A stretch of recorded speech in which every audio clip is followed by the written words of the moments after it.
دو روژه کرکوک برافشه گلک دجوار دا درباز با. هجمارک جاگدارن داعشه بدزی و چوبون ناو هجمارک آواهیان و شرک پر دجوار. دنابر آوان او هزن اولهی دا چه ببو؟ جاگدارن داعشه بچکن گران قناسه او شوتکن بمبکری لهمبر هزن اولهی شرده کرن.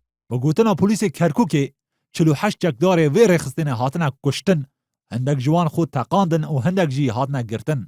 ریوبر گشتی پولیس کرکوک آماجه بو ویکر همو پیلان داعش تو نکرنا و رافش همم بویا. نالین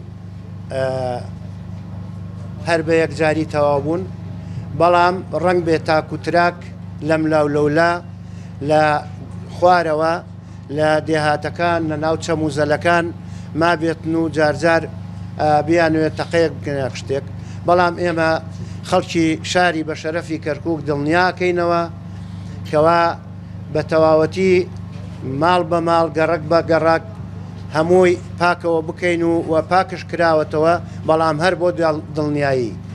جگدارن داعش چوب ناو بنگه و پلیس لهوار هاتن هجمارک مزگفت خطابخانه و هتلکی لطاقن دومیز یک حزیران 90 حی عدنان عسکری.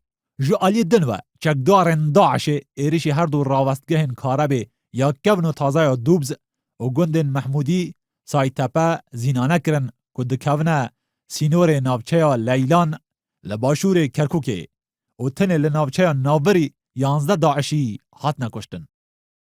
خوان بستاوتین تیمنتیان لخوان کرده بوی خوان بتقنه بوی هزی پیشمرگه ناتوانه و هزکانی پولیس و آسارچی شاری کرکوک ناتوانه بتنناوه مترسی خود تقناوه هیا لبره و بس یوانه بسیتن انشالله بماویش که کمتر کنترل دکنه. جدسپیک گل کسا ورنگ دفکرین که افچک دارانه شانین و شارتی داعش بن یانجی خود تیکلی اوارین حویجه و گندن در دورا کرکوکی کربن. لیدنها دا بحثا وی کتیا روژه بی که او ایرشانه پیلانگیری بویا و افچک دارانه جی آلی ولاتک جینار و اینا بنا وی داره.